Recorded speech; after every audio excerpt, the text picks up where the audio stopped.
Okay, how about a warm applause for our celebrant? 44 years. Okay, so this is just a very short program. Kaya pinakalit mo yung program no na short program. And I know everyone is very hungry now and excited to partake the food prepared by our celebrant. And also yung kamo ang pinakauna na nag-hold event din sa Basanes Garden event. Kamo yung magkauna gamit sa plato sa mga baso. So, just to be sure na napatanang bisita while we are still here celebrating the 44th year of Eileen, ako na siya una-una ang welcome sa mga bisita. Short message only. Hello! Good afternoon. Thank you for coming, my batchmates. Ako kasilinganan. Ako kaigagawan.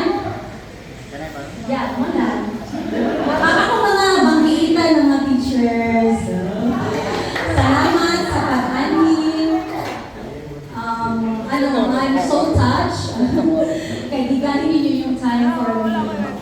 Salamat kaayo. And then, first, salamat sa Ginoo na maka-celebrate ko sa akong birthday with my family and friends and relatives.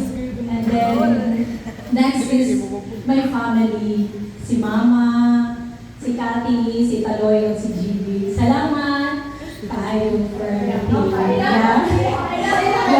Basta family, di ba? And then, of course, my husband, Resty.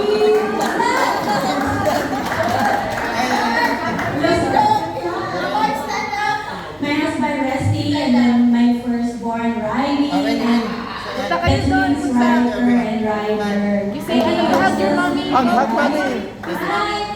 Hi! Go there, hug mommy. Go there, hug mommy. Yeah, okay, thank you so much. And then, I know, gutom na, mga una ta. Okay, thank you. Thank you, Pastor.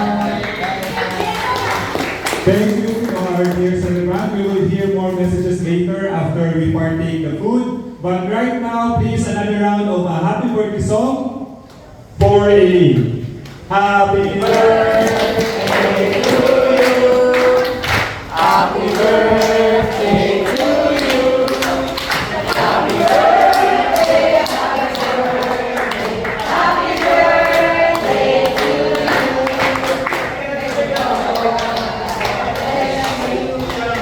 May the Lord God bless you.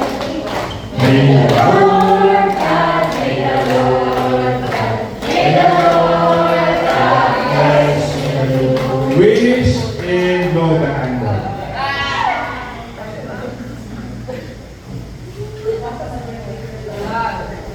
Happy birthday! Okay. So, may request Ma'am Jeanette Pindian, Martiliano, to please bless the food. Okay, ngayon ko malindot kang kanan. Narito ang food station.